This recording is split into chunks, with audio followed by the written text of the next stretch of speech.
Chaque semaine une nouvelle pile, qu'il pleuve, qu'il vente, qu'il neige, et ça tombe bien parce que là il fait dégueulasse. Aujourd'hui on va notamment parler du somptueux Wild Tide West chez Lucky Duck Games, mais ça va aussi être les premiers retours sur les nouveautés que j'ai récupérées à SN, oui ça arrive, et donc on aura des jeux venus de Corée avec Yeti Snack ou du Japon avec 1AM Jailbreak. La pile presque sous la pluie, c'est parti.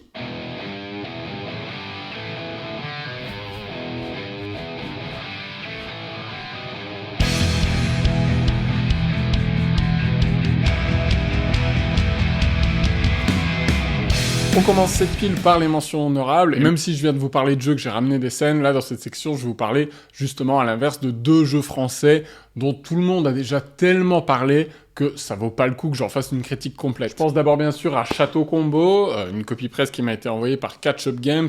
Moi j'aime beaucoup ce que fait Catch Up, notamment Paper Tales, c'est mon jeu de draft préféré, et même si ils ont plus été vers le jeu vraiment familial ces derniers temps, des trucs qui m'ont un petit peu moins correspondu comme Courtisan, je trouve qu'ils sont très forts en édition, je trouve que pour la petite structure que c'est, ils font vraiment du bon boulot. Et ce qui est impressionnant avec Château Combo de Grégory Crard et de Mathieu Roussel, dont tout le monde vous a déjà rabâché les oreilles, et j'ai pas grand chose à plus de dire que oui, c'est très bien, oui, ça ne réinvente rien, mais ça le fait très très bien, cette petite grille de 3 par 3 dans laquelle on va poser des cartes et essayer d'optimiser au maximum. Mais Château Combo, il m'apparaît aussi comme la prélude de Zénith des mêmes auteurs qui va arriver chez Playpunk pour Cannes 2025 si tout va bien. Zénith que j'ai déjà pu essayer avec Thomas Provost et qui s'annonce déjà comme un des meilleurs jeux d'affrontement de l'année 2025, que ça soit à 2 joueurs ou à 4 en équipe, c'est une configuration qui a l'air incroyable, que certains ont testé à Vichy déjà. Donc je pense que quand les deux seront disponibles, on présentera Château Combo comme la version famille de Zénith. Cependant, la différence c'est que là où Zénith est un jeu de tir à la corde très interactif, où l'affrontement est constant avec l'adversaire, dans Château Combo, l'interaction va plutôt se jouer sur le contre-draft. Mais si vous aimez les jeux de tableau, c'est brillant, c'est joué en un quart d'heure. On a tout le temps envie d'y revenir pour toujours optimiser un peu plus son scoring. Il y a moyen d'embêter l'adversaire en lui défaussant certaines cartes. Bref, c'est de la balle, mais si vous suivez un peu les internets ludiques, vous le savez déjà. Toujours très médiatisé, mais avec des retours un petit peu plus mitigés cette fois, c'est Duck & Cover. Duck & Cover, une campagne de com de folie. Ils étaient là à Essen, ils faisaient n'importe quoi, ils étaient habillés en canard et ils se promenaient dans les allées, les gens de Captain Games. Voilà, il y a eu des illustrations exclusives, on a demandé à des guests de dessiner des canards. Le jeu fait beaucoup de bruit par rapport à la simplicité qu'il a, donc franchement, bravo à Captain Games pour cette campagne médiatique et merci pour cette copie presse. Bon, pour ce qui est du jeu en lui-même, c'est une sorte de puzzle solo. On joue tous en simultané, on tire des cartes pour essayer de déplacer ces canards et recouvrir ceux qui valent le plus de points. Il y a un peu de prise de risque, mais tout ça est surtout très aléatoire. On contrôle pas grand-chose, il y a un petit peu des sensations de roll and write, parce qu'on joue tous en même temps, mais dans son coin, c'est le cas de le dire, et sans interaction. Alors vous le savez, s'il y a une carte qui est tirée et que vous l'avez plus visible dans votre tableau parce que vous l'avez déjà recouverte, vous devez dire coin, et l'éditeur fait un peu un foin autour de ça en disant que « Oh, c'est de l'interaction ». Non, c'est de l'interaction sociale à la limite, mais c'est pas de l'interaction mécanique. Donc c'est très hasardeux, moi je déteste pas, ça peut plaire en famille, ça peut plaire entre potes pour terminer une soirée. Je l'ai fait par contre essayer à des personnes autour de moi qui sont un peu plus de la fibre Eurogamer et qui ont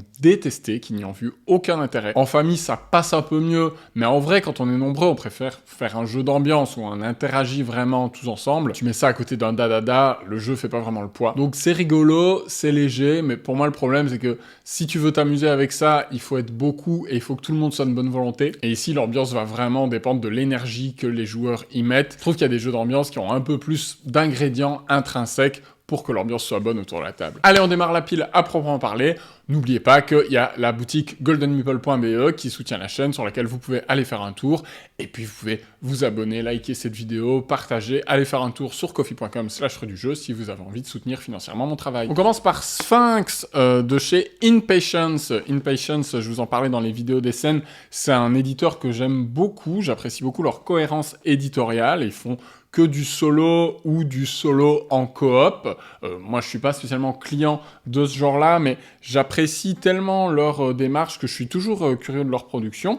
Et là, quand je suis allé voir Shady Torbay, il m'a donné gentiment cette copie presse de Sphinx, donc je le remercie. Sphinx, c'est un jeu qui reprend le principe du taquin. Vous voyez, ces petits jouets où il y a qu'une seule case vide et il faut faire glisser les petits carrés petit à petit pour reproduire une image, mais qui ici, évidemment, le pousse très très très loin.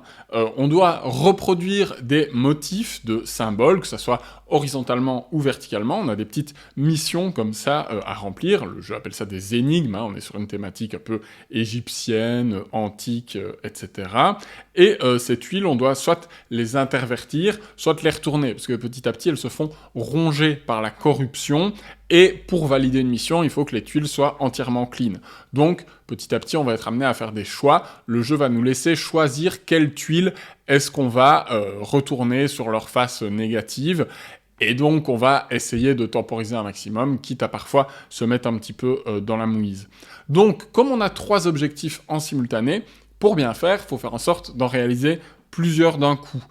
Donc, en intervertissant mes tuiles, je vais essayer non seulement de me rapprocher de cet objectif-là, mais aussi de me mettre sur le bon chemin pour avancer vers le suivant. Le jeu est super bien équilibré à un très bon rythme, parce que à chaque tour, on se mange un effet négatif, mais en même temps, quand on résout une énigme, on gagne aussi un effet positif à utiliser quand on a envie, en fait. Donc on est tout le temps dans ce jeu où on avance, et puis le jeu nous remet des bâtons dans les roues, donc c'est assez intéressant. Et il y a aussi une grande variabilité et une difficulté adaptative, parce qu'il y a 5 paquets de cartes avec des difficultés différentes et on va en garder qu'un seul. Alors moi, dans un premier temps, je me disais, comme d'habitude chez Impatience, que c'était avant tout un jeu solo, et je l'ai pratiqué en solo, et je me suis rendu compte que c'était extrêmement difficile pour moi, en tout cas pour mon cerveau, d'arriver à faire plusieurs objectifs en même temps. C'est pour ça que y jouer en coop, et le jeu se présente comme un jeu jusqu'à 4, et ben c'est pas si bête, parce que il y a plus dans 2, dans 3, dans 4 têtes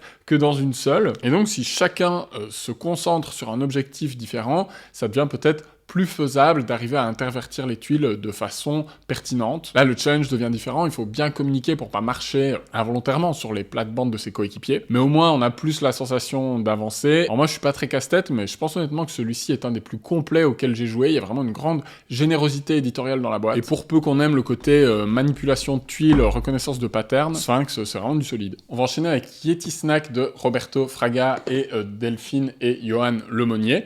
Un jeu de chez Mandu Games que j'ai ramené des scènes, et ça avait l'air d'être un jeu d'ambiance assez rigolo, comme Roberto Fraga sait en faire. Donc c'est un auteur, si vous le connaissez pas, c'est un gars un peu fou comme ça, qui a un laboratoire chez lui, et qui invente plein de jeux avec un matériel complètement frappadingue. Donc c'est un auteur qui est connu en fait pour son excentricité et sa capacité à jouer avec le matériel, le faire de façon originale. Je pense à la danse des œufs par exemple, qui est un des plus connus. Il y a Squad 7 qui est revenu sous la forme de Pingo Pingo. Il y a les miroirs dans Princess Jing. Il y a l'araignée de Spinderella. Voilà, c'est un auteur très prolifique qui expérimente en permanence, mais parfois j'ai l'impression qui s'arrête à l'idée. Et en fait, ici, avec Yeti Snack, il nous resserre Dr Eureka avec un skin différent. En fait, tu pourrais aussi bien jouer tout seul, chacun fait son petit challenge de son côté. Dans Dr Eureka, il fallait transférer des billes d'une éprouvette à l'autre pour réussir à reformer une pile, un motif qu'une carte nous imposait le plus vite possible. Et là, on est vraiment sur la même chose, mais avec des bacs à glaçons dans lesquels on a des jetons. Et on va devoir replier ce bac à glaçons pour faire voyager les jetons d'un emplacement à l'autre et les remettre dans le bon ordre. Puis surtout, les défis sont pas du tout assez variés. Des fois, on va te dire, fais une pile comme ceci. Des fois, on va te dire, on doit avoir tous les jetons sauf celui-là. Mais en vrai, ça revient toujours au même. Ça revient au fait d'empiler des trucs. C'est à celui qui le fait le plus rapidement. Si tu te plantes, tu dois boire un thé chaud, c'est-à-dire attraper une tuile au milieu de la table, compter jusqu'à 3, et puis tout réinitialiser, tout recommencer. C'est un petit peu pénible, et il y a des challenges où on peut tous les deux se sentir bloqués et ne pas y arriver, et ça piétine comme ça, et ça casse le rythme, ça casse le fun. Et rien que le temps d'une partie, le jeu est déjà très répétitif, et c'est pas très clair ce qu'on a le droit de faire ou non, c'est-à-dire qu'avec ton bac à glaçons, là, tu pourrais vraiment faire des fois un peu sauter les jetons comme des crêpes, essayer de les retourner, de faire des figures, etc., mais j'ai pas l'impression que ça soit autorisé dans les règles, donc si en plus tu dois te contenter de vraiment le replier comme on te l'a indiqué, non seulement c'est très contraignant, mais il y a plein de fois où les jetons ne tombent pas juste, et là aussi ça te sort complètement du jeu. Donc Yeti Snack, c'est vraiment un jeu d'ambiance qui se limite à son idée et qui a pas grand chose de plus à proposer. Pour l'instant, ça va en dessous de la pile. On continue avec Sticker, édité chez Toumanta, dont l'autrice c'est Béa G. Renard, qu'on voit pas mal dans les matinales de First Player. Sticker, c'est un jeu tout mignon dont Toumanta m'a envoyé une copie presse, merci à eux. J'avais vraiment hâte de le recevoir et de pouvoir y jouer avec ma fille, parce que je pense que c'est un peu le jeu familial ultime. C'est un petit jeu de collection et de majorité. À votre tour, vous allez récupérer une carte dans la rivière. Vous allez ensuite jouer un certain nombre de cartes identiques, les ajouter à votre collection devant vous. Et là, ça va déclencher des petits pouvoirs. Ça va déclencher non seulement les pouvoirs qui sont liés à l'icône que vous allez laisser visible, l'icône qui peut vous permettre de piquer une carte à un adversaire ou de piocher la première carte et de l'ajouter à votre collection. Et vous allez aussi déclencher un pouvoir qui dépend du nombre de cartes que vous avez dans la collection où vous venez de jouer. Donc ça peut permettre notamment de récupérer des cartes du marché ou aussi d'échanger des jetons sur le tableau des valeurs, parce que Sticker, c'est une genre de jeu de stock market pour enfants. Donc il y a une composante boursière, parce que les majorités vont valoir un certain nombre de points en fin de partie, et on va pas arrêter de les voir évoluer au fil de la partie en fonction des actions des joueurs. C'est vraiment nous qui allons décider, et donc évidemment, il va y avoir des alliances temporaires à base de, regarde, on a tous les deux beaucoup d'étoiles de mer, on va essayer de les faire monter, on va faire baisser les chiens parce que lui il est en tête. Si tu pioches plein de cartes d'un certain nombre, tu vas peut-être retourner ta veste et dire, ah bah finalement, je vais faire augmenter celui-là qu'on avait fait diminuer. Donc c'est tout bête, mais ça marche vraiment bien, c'est parfait pour créer une interaction autour de la table et une vraie bagarre en fait. Il y a vraiment un côté presque méchant, des petits combos qui se déclenchent. Et puis alors ce qui est super chouette avec Sticker, c'est que c'est un jeu évolutif. Il y a un côté legacy, mais en même temps c'est pas une campagne où il faudrait absolument que chaque joueur participe à toutes les parties. Mais à la fin de chaque partie, le jeu te dit, bah vas-y, tu ouvres un booster, une pochette plastique d'autocollant, et là-dedans, soit tu vas avoir une nouvelle règle, soit tu vas avoir des stickers purement cosmétique. Je vois pas ce qu'il y a de plus merveilleux pour un enfant et pour les grands enfants que nous sommes aussi, de dire vas-y, amuse-toi, colle des autocollants sur les cartes pour les décorer. Et on voit que dans l'édition, il y a eu une pensée aussi pour les adultes, parce que tu peux avoir une batte de baseball, tu peux avoir des gants de boxe, etc. Il y a des persos qui sont un peu badass, donc vraiment il y a un côté personnalisation auquel tout le monde peut prendre du plaisir. En tout cas, moi, je prends du plaisir en jouant à Stickers, y compris dans l'après-partie. Et c'est un moment d'échange assez magique où on dit « Ah, regarde, cet autocollant, on le mettrait bien là, sur ce personnage-là, ça lui irait bien, et tout ça. » Et après, dans les parties suivantes, tu revois les cartes que tu as customisées, et ça te crée des souvenirs. Et c'est vraiment chouette. Et il y aurait même que cet aspect cosmétique, ça me suffirait, mais les règles qui viennent s'ajouter petit à petit, elles ont le bon goût de pas intervenir trop fréquemment. Donc pour les enfants, c'est facile à suivre.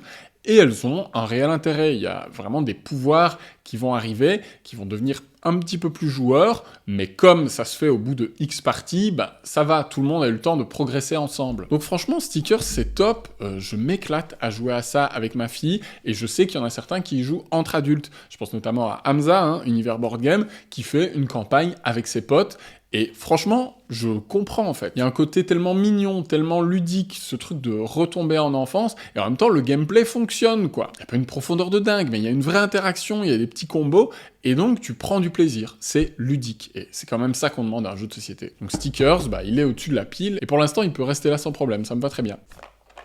On enchaîne avec 1AM Jailbreak de Sashi, un petit jeu japonais que j'ai ramené des scènes. Sashi fait plein de jeux très arbi où tu dois faire la queue devant un ascenseur, etc.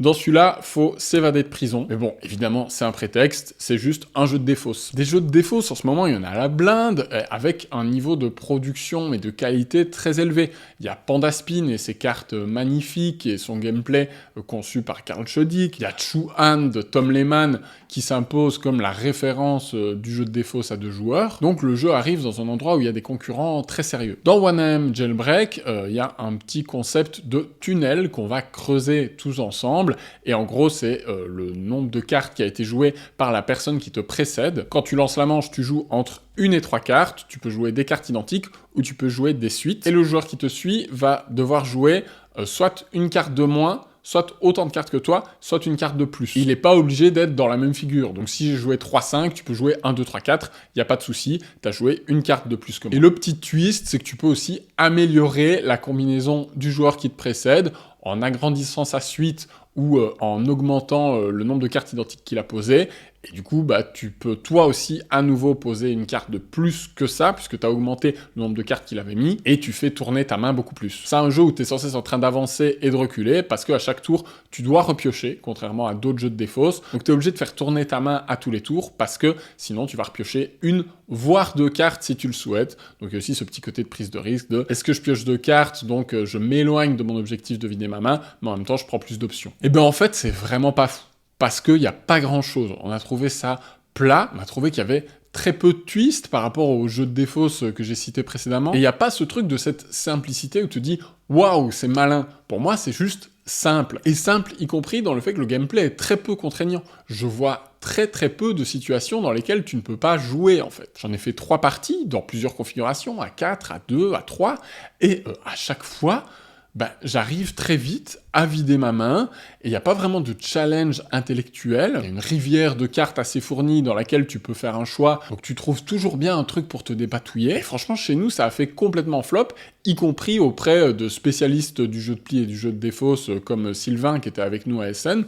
On a vraiment pas compris l'intérêt. Alors ça veut pas dire que c'est nul, mais il y a tellement mieux dans le genre. Je pense notamment à Linko de Kramer et Kisling, qui est absolument brillant. Même Golemite, j'aime bien mieux, parce que il y a vraiment ce truc de pouvoir tordre les cartes de ta main, mais tu prends des risques, parce que tu prends des gemmes qui vont augmenter tes valeurs, mais tu vas devoir aussi te débarrasser de tes gemmes après, donc il y a plusieurs dimensions simultanées à gérer. Ici c'est creux, ça fonctionne, ça tourne, mais il n'y a aucun stress à ne pas pouvoir jouer les cartes de sa main, il n'y a aucun challenge, j'éprouve aucune satisfaction. Alors je le mets au-dessus de Yeti Snack parce que ça marche et c'est pas déplaisant à jouer, mais clairement, pour moi, il y a beaucoup mieux dans le genre. Et enfin, on termine cette pile avec la plus grosse boîte du jour, c'est Wild Tiled West de chez Lucky Duck Games. C'est un jeu de Paul Denen, hein, l'auteur notamment de Clank ou de Dune Imperium. Et comme le nom l'indique, c'est un jeu de pose de tuiles au Far West. Bon, Wild Tiled West, et non pas Wild Wild West avec Will Smith, c'est d'abord un matériel très cool et une édition au top. Vraiment, il y a un thermoformage de malade. Comme dans tous ces jeux de polyomino, bah, t'as plein de tuiles de formes différentes, et c'est parfois relou de les classer, et là il y a vraiment un insert pour tout bien ranger. Cet insert va aussi te servir pendant la partie à récupérer les tuiles. Comment est-ce qu'on récupère ces tuiles? Bah, on va les drafter à l'aide de dés. Donc en gros, tu lances des dés pour voir quelles vont être les tuiles disponibles ce tour-ci. Et ce qui est rigolo, c'est que c'est des gros dés 20. On n'a quand même pas l'habitude de voir des dés 20 dans un jeu de société. Et c'est un dé 8 pour les tuiles qui viennent de la rivière. Donc voilà, il y a aussi ce petit côté fun dans le matériel. Mais en vrai, ces dés-là, j'ai quand même des réserves parce que ça ventile énormément les probabilités et donc les possibilités de tomber sur telle ou telle tuile qui t'arrange plus, en sachant que tu peux récupérer que la tuile de la pile qui est la plus proche du dé que tu ramasses, sauf sur la rivière où tu peux payer des pépites pour aller un petit peu plus loin. Bon, Wild Tiled West, c'est vraiment hyper classique dans le flow du jeu, c'est-à-dire que tu lances les dés, t'en choisis un, tes adversaires en choisissent un, et on avance. On fait ça X fois, et puis on a une phase d'affrontement des bandits, hyper classique, celui qui a le plus de symboles sur son plateau va perdre des points, celui qui en a le moins va en gagner. Il n'y a pas d'interaction directe, et le contre-draft n'est pas toujours pertinent, parce que il faut déjà que les dés se mettent bien, donc quand t'as un truc qui t'intéresse, tu vas plus vite aller dessus. Et je trouve que c'est rare que tu regardes vraiment ce dont l'adversaire a besoin. Par contre, tu peux regarder par exemple le nombre de pépites qu'il a en stock, parce que certaines tuiles sont gratuites, et par exemple si tu sais qu'il est à sec, tu peux faire exprès de lui laisser que des tuiles payantes. S'il est bloqué, il va devoir passer son tour à ramasser des petits carrés tout nuls. Wild Tiled West, c'est vraiment efficace. Moi, j'ai apprécié la variété des effets qui sont à la fois plutôt thématiques et bien dosés. En fait, il y a 3 ou 4 axes de scoring qui sont liés aux différentes icônes. On va devoir aligner des shérifs et des bandits pour qu'ils puissent leur tirer dessus s'ils sont dans la ligne de mire. Et là, il te faut des jetons balles, et ces jetons balles, tu les places sur les bandits, et ça devient des tombes. C'est quand même pas mal, cette idée de matériel qui raconte quelque chose avec le thème. Bon, il y a des trucs un petit peu moins détonnants, notamment les pâturages, c'est de faire tout simplement des groupes de vaches, mais t'as un petit côté prise de risque. À chaque fois que tu l'étends, tu peux te dire, est-ce que je le score maintenant ? Ou est-ce que j'attends qu'il soit plus grand pour avoir un bonus plus important? Vraiment, il y a des bonnes idées, et par-dessus ça, t'as des trucs de scoring très classiques dans tous les jeux de polyomino, de pose de tuiles sur un plateau personnel, où t'essayes de recouvrir telle zone le plus rapidement possible pour avoir un bonus de points. T'as évidemment des objectifs de fin de partie. Donc voilà, c'est un jeu de pose de tuiles très efficace, à jouer pour moi à 2, voire à 3 pour qu'il reste fluide. C'est vraiment pas révolutionnaire, mais c'est hyper agréable. La durée de partie est bien dosée. À 2, tu joues à ça en 3/4 d'heure. Et ça fait vraiment le taf. Et l'édition, le côté coloré des icônes et engageant du matériel fait que c'est un jeu que tu as envie de ressortir. Mais pour moi, il n'y a pas tout l'émerveillement qu'on retrouve dans un sticker. Et même si le challenge me correspond plus que ce qu'il y a dans Sphinx, bah voilà, je peux pas le voir passer au-dessus de cette petite pépite. Et pourtant, des pépites, il y en a un dans Wild Wild West. Qu'est-ce qu'on se marre aujourd'hui. C'est tout pour la pile du jour. Merci d'avoir regardé en entier. C'était Boris pour Rue du Jeu. On se retrouve très bientôt pour une nouvelle vidéo. Si vous voulez me soutenir, vous savez par où ça se passe. Jouez bien par chez vous. Ciao! J'ai acheté un piano, j'ai pas le temps d'en jouer. Mais c'est mon jour de congé et j'ai fini la vaisselle. Pourquoi pas vider mes tripes entre midi et 2? Ça fait tout juste 2 ans que tout est dans ma cervelle.